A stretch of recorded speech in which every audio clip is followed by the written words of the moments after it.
सच्चिदानंद लीला पुरुष भगवान श्री कृष्णचंद्र गीतार अर्जुन को कहते यज्ञानं जप यज्ञस्मि स्थावराणं हिमालय।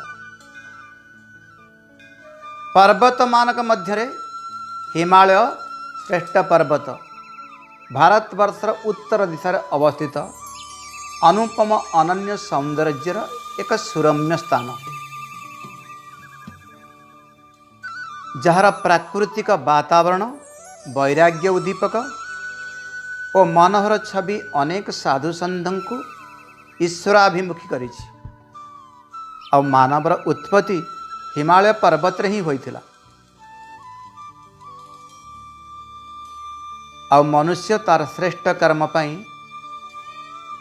आज मध्य सूक्ष्म शरीर रे हिमालय रे विराजमान करुछंती।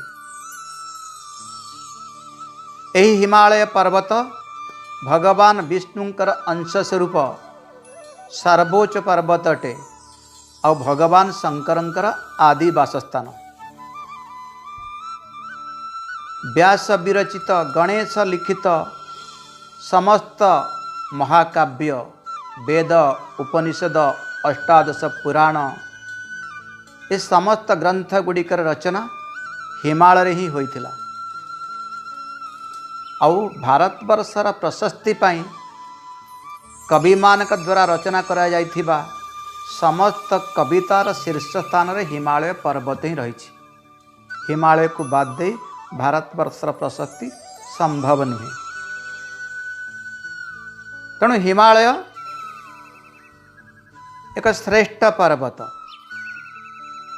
शिवपुराण अनुसार लोक कल्याण पाई देव स्वरूप हिमालय परमपिता ब्रह्मांकर मानसी कन्या मैना सहित विवाह करथिले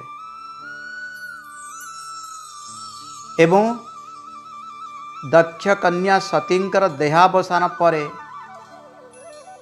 माता सती हिमालय पर्वत एवं मैनांकर कन्या पार्वती रूप में जन्मग्रहण करी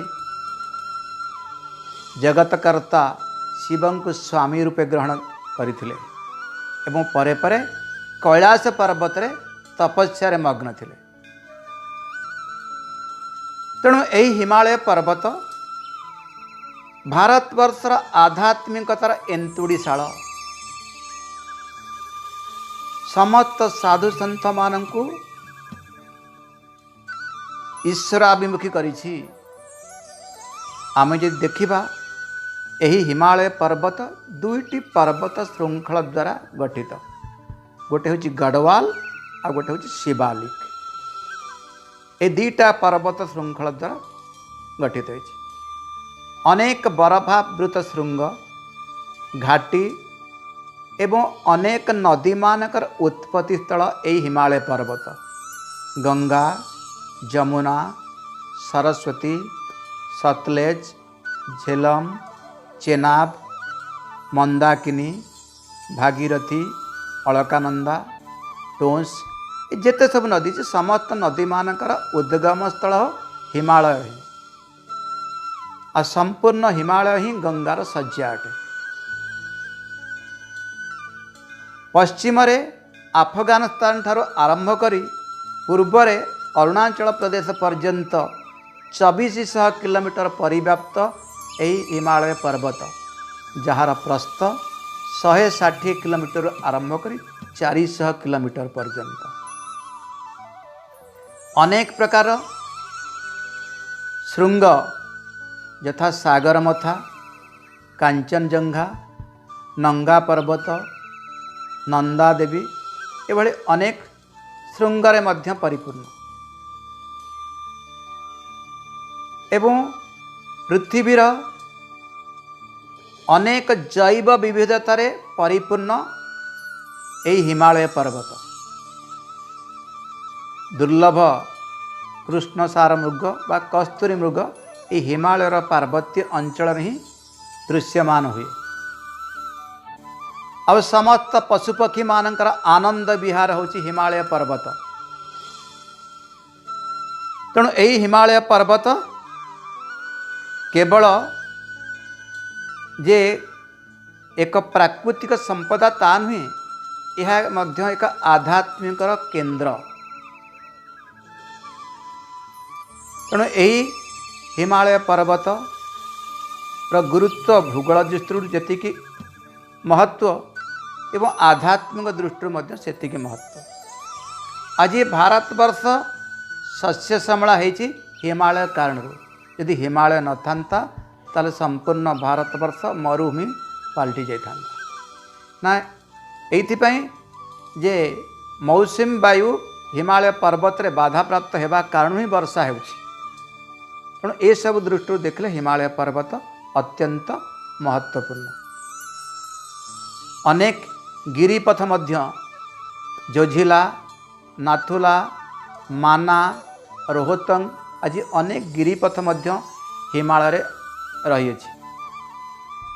तेणु अनेक कवि तांकर काव्य मध्य हिमालय को स्थान देइछन्ति। कालिदास तांकर काव्य लिखिछन्ति अस्तु तरस्यं दिशि देवतात्मा हिमालय नाम नगाधिराज पूर्वा परौ तोयनिधिव गाह्य स्थित पृथिव्या इव मानदंड। ये हिमालय पर्वत भारत वर्षर संपूर्ण दुई पार्श्व को तार विस्तार कर बायु विस्तार कर। तेणु यह को देवतात्मा रूपे वर्णना करा जाए। प्राचीन काल रे हिमालय पाददेशरे साधु सन्थ मानकर सत्संग चली जड़े सन्थ कहले जे भारत वर्ष रे बा पृथ्वी रे भारत वर्ष हूँ एक सुंदर बा सुरम्य स्थान, किंतु स्वर्ग और भारत वर्ष भितर तुलना कले किए सुंदर तांक भितर जानिबा एक जिज्ञासा जागृत है। स्वर्ग दर्शन किए करिछि समस्ते चिंता कले हिमालय को छाड़देला पर स्वर्ग दर्शन कहीं करना। ए प्रश्नर समाधान हिमालय ही करें। साधु सन्थ मैंने आसी हिमालय को पचारे स्वर्ग आ भारत मध्य अधिक सुंदर किए से। हिमालय कहले मु तो स्वर्ग दर्शन करना, मु प्रथमे स्वर्ग दर्शन करी तापर तुम मानकर प्रश्नर उत्तर ही देवी। हिमालय पर्वत स्वर्ग दर्शन करिवार अभिलाष नहीं उठीगले।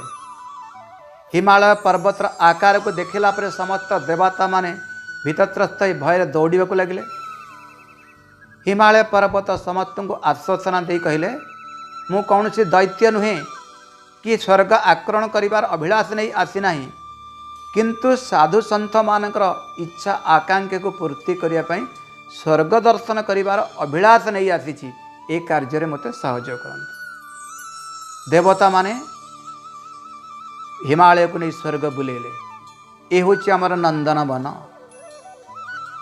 ये हूँ ऐरावत हस्ती, पारिजात पुष्प, उच्चस्वर अश्व, हिमालय समस्त गोटी गोटी परी स्वर्गर सौंदर्य सुरम्य स्थान को दर्शन कले। आ देवता माने कहले स्वर्ग केबे दुख नाही, अर्थात चीर चारुतर बसंत सबु समय बसंत विराजमान। ये समस्त स्वर्ग दर्शन समाप्त परे परे जेतले हिमालय पर्वत भारत वर्ष को प्रत्यावर्तन करुछंती, सही समय देवता ने पचारे एथर कहतु स्वर्ग श्रेष्ठ कि भारत वर्ष श्रेष्ठ। हिमालय कहले 19-20, यदि स्वर्ग 19 हुए भारत वर्ष 20। देवता माने हिमालय निरपेक्षता पर संदेह प्रकाश कले। भारत वर्ष रे रहुथिबा कारणरू हिमालय भारत वर्ष प्रति पक्षपातिता करिछि बोली अनुभव कले एवं कहले आमे भारत वर्ष दर्शन करिबो। हिमालय समस्त देवता मानक निजर पृष्ठ देश रे बसिबा पई कहले। समस्त देवता माने बसीगले। हिमालय भारत वर्ष को चली आसला। कहला स्वर्ग रे गोटे मात्र नंदनवन अच्छी। तो हिमालय पाददेश जो ये देखुच ये हूँ भारत वर्षर नंदनवन। स्वर्ग रे गोटे नदी प्रवाहित हो केवल मंदाकिनी। इठी गंगा, जमुना, सरस्वती, सिंधु, नर्मदा अनेक पुण्य सलिला नदी मान प्रवाहित हो ये भारतवर्ष को शस्य श्यामला करिसेंति। सेठी केवल गोटे ऋतु प्रचलित किंतु भारतवर्ष रे छटी ऋतु रूपे अनुपमे छटी भौणी गोटे गर्भु जात मृदु पाद पदपादे आसंती मरते धरी जड़े आन हाथ। तेणु ये भारतवर्ष ये छटा ऋतु ये समस्त सौंदर्य को दर्शन कर सारा पर देवता माने चिंता कले आउ आमे स्वर्ग फेरबू ना यही हिमालय पर्वत ही रहीजु। तेणु समस्त देवता माने हिमालय पर्वत रहीगले। किए कैलाश को बाछि नेला, किए त्रिकुट पर्वत को बाछि नेला, आउ किए केदारखंड को बाछि नेला।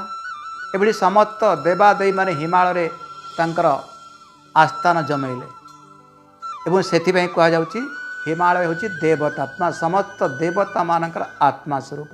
आज मध्य देखुचे केदारनाथ, बद्रीनाथ, अमरनाथ, वैष्णव देवी, ज्वालामुखी आदि अनेक देवादेवी बा पुण्य तीर्थस्थान हिमालय रे विराजमान। तेणु यही हिमालय पर्वत भारतवर्षर आत्मा स्वरूप। तेणु यही हिमालय पर्वत सप्तकूल पर्वत मध्य अन्यतम आमर प्रातस्मरणीय अटे।